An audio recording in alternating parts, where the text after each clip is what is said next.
안녕하세요. 오늘도 사연살롱을 찾아주셔서 감사합니다. 돌쟁이 아이를 키우고 있는 엄마예요. 출산 전까지 센터에서 사회복지사로 일을 했어요. 저는 센터에서 장애를 가진 아이들을 돌보는 일을 주로 했어요. 친구들한테 복받은 지지배라는 소리를 자주 들어요. 이유는 하나예요. 바로 제 남편이 저보다 연하라는 것 때문이죠. 남편이 저보다 3살이나 어리거든요. 비록 제 남편이 저보다 나이는 어려도 훨씬 성숙해서 정신 연령으로 따지자면 저보다 훨씬 연상 같아요. 마음씨도 착하고 선한 데다 생각도 깊고 무엇보다 제 마음을 잘 헤아려 주죠. 출산 후 육아를 하느라 고군분투 중인 현재까지도 남편은 제 가장 든든한 지원군이에요.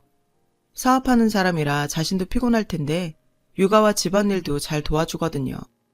게다가 저희 친정 부모님께도 아들처럼 잘하고요. 저를 사위가 아니라 셋째 아들이라고 생각해 주세요. 그런 의미에서 어머니 아버지로 부르려고요. 그래도 되죠? 실제로 제 남편은 저희 친정 부모님을 엄마 아버지라고 불러요. 그래서 저도 덩달아 시부모님께 엄마 아빠라고 부르고 있고요. 시부모님도 제가 그렇게 불러드리는 걸 훨씬 좋아하시고요. 남편의 선한 마음씨는 시부모님을 많이 닮았어요. 사실 지금껏 남들한테 말은 안 했지만 저와 남편이 만나게 된 데는 남다른 사연이 있어요. 저와 남편은 물론 친정과 시댁 사이에는 오래전부터 얽혀있는 얘기가 있거든요. 그 얘기를 하려고 이렇게 사연을 보내게 되었어요. 제 가족은 엄마, 아빠, 저와 3살 아래 남동생까지 모두 4명이에요. 가족 구성원만 보면 평범한 여느 가정과 다를 바 없어 보이지만 저희 가족에게는 남다른 점이 하나 있어요. 제 남동생이 뇌성마비 장애인이거든요. 엄마가 남동생을 가졌을 때 고생을 많이 하셨어요. 출산 예정일이 지났는데도 진통도 없고 출산 기미가 보이지 않았거든요. 산부인과에서는 아기가 너무 커진 채 안에 있으면 위험하다고 했어요. 그래서 강제로 출산을 하도록 했는데 그 과정에서 태아의 산소 공급이 중단되는 일이 생긴 거죠. 병원에서는 동생이 가망 없을 거라고 했지만 다행히도 동생은 인큐베이터 안에서 기적적으로 살아났어요. 대신 뇌성마비 장애를 얻게 되었죠. 장애가 있다는 건 2살 무렵에 알았어요. 부모님은 또래 아이들에 비해 발달이 더딘 동생을 병원에 데리고 가셨고 그때 뇌성마비 장애 판정을 받았어요. 당시 저는 5살이었지만 부모님이 동생을 끌어안고 우시던 기억이 나요. 그런 상황 속에서도 부모님은 동생을 포기하지 않으셨어요. 평생 비틀어진 몸으로 휠체어 신세를 지게 될 동생이었지만 부모님은 있는 그대로 받아들이고 똑같이 키우셨죠. 말도 할 수 있고 지능이 낮은 것도 아니니 남들과 똑같이 공부시키면 성장할 수 있는데 왜 포기를 하냐? 시며 시설로 보내란 주위 사람들의 말을 일축하셨어요. 덕분에 동생은 2분의 사랑으로 일반 교육을 받으며 자랄 수 있었어요. 하지만 불편한 몸으로 일반 아이들과 같은 교육을 받자니 부모님 손길이 많이 필요했어요. 그래서 저는 주로 외할머니 손에서 자라야 했죠. 동생만 챙기는 부모님한테 서운할 법도 했지만 다행히 부모님께서는 동생을 돌보시는 중에도 저를 잊지 않으셨죠. 피곤한 몸을 이끌고 잠깐이라도 제게 오셔서 안아주시고 사랑한다는 애정 표현을 많이 해주셨거든요. 게다가 동생이 가진 장애와 왜 동생을 돌봐야 하는지 자주 설명해 주셨고요. 게다가 제 곁에는 늘 사랑으로 보살펴 주시는 외할머니도 계셨고요. 덕분에 저는 동생을 비롯한 장애인들을 이해할 수 있었고 삐뚤어지지 않고 자랄 수 있었어요. 시간이 흘러서 동생은 초등학교에 입학했어요. 제가 다니던 초등학교였죠. 엄마 말로는 주변에서 곱지 않은 시선도 있었다고 해요. 하지만 엄마는 꿋꿋하게 동생을 데리고 등하교를 시키셨어요. 저는 종종 동생 놀리는 애들을 찾아가 혼내주기도 하고 점심시간에 혼자 교실에 있어야 하는 동생을 찾아가 같이 놀아주곤 했어요. 나름 누나 노릇을 했던 거죠. 하지만 동생이 초등학교 4학년이 되고 제가 중학생이 되면서 더 이상 예전처럼 동생을 돌봐주기 힘들어졌어요. 엄마가 더 고생을 하게 된 거죠. 그런데 뜻밖의 지원군이 나타났지 뭐예요. 어느 날인가 동생이 또래 아이와 함께 집으로 왔더라고요. 동생 또래의 남자아이는 동생 휠체어를 밀고 와서는 그러더라고요. 유성이랑 같은 반 친구 강동호예요. 유성이 집에 데려다 주려고 왔어요. 그 후로도 그 아이는 매일같이 제 동생을 집까지 데려다 주었고 가끔은 집에 와서 같이 숙제도 하고 놀곤 했어요. 한 번은 동생이 그러더라고요. 학기 초부터 먼저 자기한테 다가와서 같이 놀아줬었고 다른 애들이 자기랑 놀지 말고 나가서 같이 놀자고 하는데도 싫다면서 자기랑 같이 놀자고 했다더라고요. 정말 고마운 친구라면서요. 저희 부모님도 그런 동호한테 늘 고마워하셨고 동생의 절친이 되어준 그 아이를 위해 늘 간식도 챙겨주시고 마치 친아들처럼 잘해주셨어요. 그 아이는 꽤나 어른스러웠어요. 유성이는 착하고 저보다 똑똑해요. 유성이한테 도움을 못 받았으면 저는 숙제도 못했을 거예요. 이런 동호를 보며 저 역시 내 동생한테 진실된 친구가 생겨서 정말 기뻤어요. 동생과 동호는 나란히 졸업을 했고 같은 중학교에 진학을 해서 변함없는 우정을 유지했어요. 그렇게 평화로운 나날을 보내던 어느 날이었어요. 동생이 중학교 2학년 되던 해였죠. 저는 개교 기념일이라 집에 있었고 엄마는 잠시 나가신 상황이었어요. 벨이 울리기에 받았더니 혹시 유성이 누나예요? 저는 그렇다고 했죠. 유성이 담임선생님이에요. 유성이랑 동호가 일이 생겨서 파출소에 와 있는데 유성이 어머님께서 전화를 안 받으시네요. 저는 전화를 끊고는 허둥지둥 파출소를 향했어요. 가는 길에 엄마한테 파출소로 와달라는 문자도 남겼고요. 파출소에 도착하니 동생이 담당 경찰과 책상을 사이로 마주 앉아 있었어요. 그 옆에는 동생과 같은 교복을 입은 학생 3명과 경찰관이 앉아 있었고요. 유성이 누나인가요? 중년 여성이 저를 부르며 다가왔어요. 동생의 담임선생님이셨죠. 선생님께 무슨 일이냐고 여쭈었더니 당황스러운 표정으로 그러시는 거예요. 유성이 친구 동호 아시죠? 동호가 유성이 때문에 싸움에 휘말려서 지금 병원에 있어요. 그 말에 가슴이 철렁했어요. 사건의 정황은 이러했어요. 학교에서 주먹 좀 쓴다는 애들 몇 명이 평소 동생한테 장애인이라는 이유로 시비도 걸고 괴롭혀왔었나 봐요. 그런 일에 익숙했던 동생은 평소대로 담담히 무시를 했는데 동호는 달랐던 거죠. 시비를 걸 때마다 제 동생을 위해 맞서 싸웠던 모양이에요. 그동안 몇 번 싸움으로 번질 뻔한 일도 있다더군요. 다행히 지금까지는 심각한 상황까지는 가지 않았는데 이번엔 달랐던 거죠. 불량한 아이들이 급기야 제 동생한테 돈을 요구하기 시작했고 동생은 3-4번 정도 돈을 주었다더군요. 본인 말론 이를 키우기 싫어서 그랬대요. 그런데 동호가 그 사실을 알게 됐고 동생한테 돈을 뺏어간 아이들을 찾아간 거죠. 그리곤 동생한테 빼앗아간 돈을 돌려달라고 요구했대요. 돈만 돌려주면 비밀은 지키겠다고요. 하지만 그 아이들은 코웃음을 치며 거부했고 결국 주먹 싸움으로 번지게 된 거죠.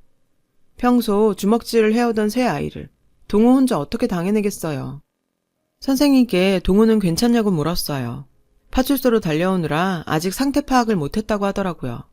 그때 마침 엄마가 오셨고 뒤이어 동생을 괴롭힌 아이들의 부모님도 오셨어요. 다행히 가해 학생들 부모가 개념 없는 사람들은 아니었던지라 연신 사과를 하며 아이들이 뺏은 돈을 돌려주겠다고 용서를 구하더군요. 그런데 동생은 생각보다 강경했어요. 돈은 필요 없으니까 쟤들이랑 같은 학교에 안 다니게 해달라고 하더라고요. 담임선생님은 이런 동생의 뜻을 학교 측에 전달하겠다고 했어요. 가해 학생들과 부모님들은 합의를 위해 동호가 입원해 있는 병원으로 향했고 저는 동생을 데리고 집으로 돌아왔어요. 저녁 때 엄마한테 연락이 왔는데 동호는 전치 사주가 나왔다더군요. 그 얘기를 듣고 동생은 많이 울었어요. 왜 안 그렇겠어요. 자기 때문에 가장 소중한 친구가 다쳤는데요. 동호는 제게 전화를 해서 동생한테 자기는 괜찮다고 전해달라고 하더군요. 동호의 마음 씀씀이에 전 미안하고 고마웠어요. 결국 가해자들한테는 강제 전학 처분이 내려졌어요. 동생이 원한 대로요. 그런데 뜻밖의 상황이 벌어지고 말았죠. 담임선생님이 전화로 그러시는데 동호까지 전학을 가게 됐다는 거예요. 동호 부모님 의견을 꺾을 수가 없네요. 알고 보니 동호의 전학은 동호 부모님이 결정하신 일이더라고요. 동호가 말은 괜찮다고 했지만 입원해 있는 동안 불안 증세를 보이며 힘들어했었나 봐요. 그래서 동호 부모님은 동호가 새 출발할 수 있도록 가족 전체가 다른 곳으로 이사를 가기로 했다더라고요. 그 말에 동생은 또 많이 울었어요. 자신 때문에 친구까지 잃었다고요. 어떤 말로도 위로가 되지 않아 보였어요. 동생에게 동호가 어떤 친구인지 잘 알고 있던 터라 곁에서 지켜보는 마음이 편치 않았어요. 결국 동생과 마지막 인사도 나누지 못한 채 동호는 전학을 갔어요. 그리고 며칠 뒤 제게 문자가 왔더라고요. 유리 누나, 저 동호예요. 저희 부모님이 제 핸드폰을 해지시켜서 옆집 아줌마 폰 빌려서 문자 보내요. 유성이한테 미안해하지 말라고 전해주세요. 당분간은 연락 못하겠지만 절대 유성이 안 잊을 거고 나중에 꼭 다시 만날 수 있을 거라고 전해주세요. 유성이는 제 가장 소중한 친구라고요. 그동안 감사했어요. 잘 지내세요. 동생한테 전화를 했는데 안 받아서 제게 문자를 남긴다고 하더군요. 동생한테 그 문자를 보여주니 동생은 말없이 눈물만 흘리더라고요. 동호는 너를 원망하지 않아. 동호 말대로 각자 자리에서 열심히 살다 보면 언젠가 꼭 다시 만날 수 있을 거야. 그러니까 힘내자. 전 동생을 위로하며 눈물을 닦아주었죠. 한동안 힘들어하던 동생은 다시 기운을 차렸고 이후 정말 열심히 공부했어요. 심지어 고된 재활을 하고 온 날에도요. 부모님은 그런 동생이 걱정되셨지만 묵묵히 뒤에서 응원을 해주셨어요. 저는 수험생이 되고 대학 입시 준비를 하면서 진로를 고민하게 되었어요. 그러다가 사회복지학과에 진학하기로 마음을 먹었어요. 장애를 가진 동생을 보면서 이 사회가 장애인들에게 얼마나 힘든 곳인지 알고 있었기에 그들에게 조금이라도 힘이 되어주고 싶었거든요. 부모님은 후회하지 않겠냐고 하셨지만 저는 절대 후회하지 않는다고 말했어요. 어린 시절부터 장애가 있는 동생을 돌보다 보니 다른 사람들보다 배우는 속도도 빨랐고 이 분야가 제 적성에도 잘 맞았어요.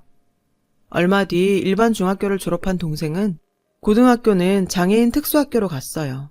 동생의 선택이었어요.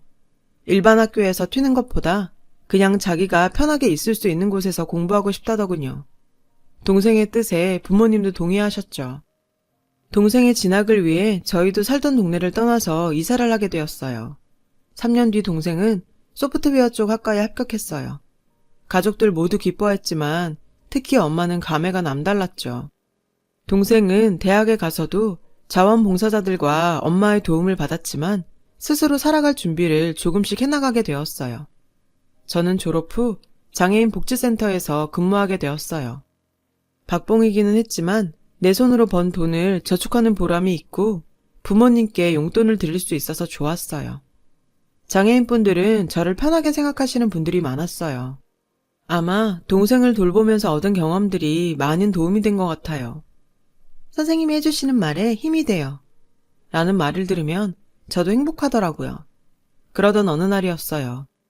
다른 날과 다름없이 출근해서 일할 준비를 하는데 선배 언니가 오셔서 오늘 손님 올 거라고 하더라고요. 봉사활동 같은 거야. 스마트 기기들 사용법을 가르쳐주려고 온대. 젊은 사람들인데 대학 졸업하고 휴대폰 어플 사업을 시작했다나 봐. 여기서 봉사활동을 하고 싶다고 제의가 들어왔더라고. 우리 센터에 젊은 층이 많이 오니까 와달라고 부탁드렸어. 그때까지는 그냥 그런가 보다 했어요. 강의 시간은 점심시간 후였어요. 강의를 듣겠다고 하신 분들은 전부 6, 7명 정도였고 대부분 20대나 10대 후반의 분들이었어요. 자립을 할 의향이 있는 분들이셨죠. 컴퓨터 관련 자격증 공부를 하시는 분들도 계셨고요. 봉사활동을 하러 오신 분들은 남자 둘에 여자 둘로 총 4명이었어요. 자신들은 장애인과 일반인이 유용하게 사용할 수 있는 편의 어플을 개발하고 있는데 장애인과 일반인 사이의 거리를 줄이기 위해 서로에게 필요한 정보를 알려주는 앱도 출시했다고 했어요. 대학 시절 동기들과 구성한 사업인데 졸업식 전부터 시작해서 지금은 직원이 8명 정도라고 하더라고요. 앞으로 장애인도 채용할 계획이라며 열심히 공부해서 지원해달라고 했죠. 젊은 나이에 참 대단하다 싶었어요. 어떤 사연이 있길래 저런 나이에 벌써 장애인을 위한 사업에 뛰어들게 됐는지 궁금하기도 하고 한편으론 기특하기도 했어요. 혹시 모를 위급 상황에 대비해 저와 다른 복지사들은 강의 내내 뒷자리에 앉아서 대기하고 있었어요. 강의가 끝나고 저는 센터분들을 각자 방으로 데려다 드렸어요. 그리고는 의자를 정리하려고 다시 강의실로 돌아왔어요. 다 돌아가신 줄 알았는데 강사 한 분이 남아 계시더라고요. 바로 업체의 대표인 메인 강사였죠. 아직 안 가셨냐고 물었더니 그 강사는 저를 향해 환하게 웃더군요. 누나, 저 기억 안 나요? 저는 당황해서 한참을 쳐다봤어요. 그랬더니 섭섭하다는 표정을 짓더군요. 저는 누나 얼굴이랑 이름 보고 바로 알아봤는데 누나랑 좀 더 친하게 지낼 걸 그랬네요. 그러면서 명함을 내밀더라고요. 명함에 적힌 이름을 보던 저는 깜짝 놀랐어요. 강동호? 내가 아는 그 동호 맞아? 그제야 동호는 씩 웃었어요. 반가운 마음에 우리는 그 자리에 서서 거의 40분 가까이 대화를 했어요. 그동안 어떻게 지냈냐고 묻자 동호는 한숨을 한번 푹 내쉬고는 저 진짜 열심히 살았어요. 유성이 앞에 떳떳하게 나타나고 싶어서요. 동호는 멋쩍게 웃으며 대답했어요. 그때 전학 가고 나서 심리치료도 받고 거의 1년 가까이 정신과에 다녔어요. 많이 좋아져서 더 이상 상담치료가 필요 없을 정도가 됐는데 하필 그때 집에 일이 생겨서 연락을 못했어요. 얘기를 들어보니 얼마 뒤 큰아버님이 계시는 캐나다로 가족 모두 이민을 갔었다더군요. 처음엔 할아버지께서 많이 위독하시다는 연락을 받고 잠깐 들리러 갔었대요. 다시 한국으로 돌아오려는데 그날 아침 할아버지께서 세상을 떠나셨고 결국 남아서 장례까지 치르고 오게 된 거죠. 하지만 얼마 뒤 큰아버님은 동호회를 다시 불러들이셨대요. 큰아버님이 하시던 사업이 잘 돼서 확장을 하게 되었는데 믿고 맡길 사람이 필요하시다며 이참에 캐나다에 들어와 살지 않겠냐고 하신 거죠. 회사에서 명퇴 대상자에 올라있던 동호 아버지는 그 말을 듣고는 이민 결심을 하셨고요. 그렇게 캐나다로 온 가족이 이민을 갔고 그곳에서 대학에 들어간 동호는 1학년을 마치고는 홀로 한국으로 돌아왔대요. 그리곤 한국 대학에 편입을 했고요. 편입한 뒤 제 동생을 만나려고 저희가 살던 동네로 찾아갔는데 이미 이사를 가고 없어서 연락할 방법이 없었다고요. 이렇게 포기하고 살았는데 다시 만나게 되다니 기적 같다나요? 암튼 오늘 저녁에 당장 제 동생을 만나러 가도 되냐고 묻길래 저는 저희 집 주소를 알려주었어요. 유성이 놀라게 해주자.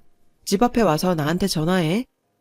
그렇게 동생을 놀라게 해줄 작전을 짜곤 저녁 식사 전에 동우와 만났어요. 집 앞에서 기다리고 있는데 양손 가득 선물을 사들고 왔더라고요. 동우도 다소 긴장한 표정이었어요. 엄마, 나 손님 데려왔는데 밥 좀 주세요. 저는 거실로 들어서며 말했어요. 엄마는 말도 없이 갑자기 웬 손님이냐며 황당해 하시더라고요. 동생은 손님이 왔다는 말에 방으로 들어가려고 했어요. 저는 그런 동생의 휠체어를 잡아 세웠죠. 그리고 이어 동호가 안으로 들어왔어요. 거실로 들어선 동호를 보자 동생은 바로 눈물을 흘리더라고요. 동호를 바로 알아본 거예요. 동호는 손에 든 선물을 던져두곤 그대로 동생에게 달려가서 끌어안았어요. 둘은 한참을 울더군요. 그 모습에 놀란 엄마는 도대체 누구냐고 물었고 동호라고 말하자 놀라셨죠. 그날 다 함께 식탁에 둘러앉아 저녁을 먹으며 동호와 재회하게 된 얘기를 했어요.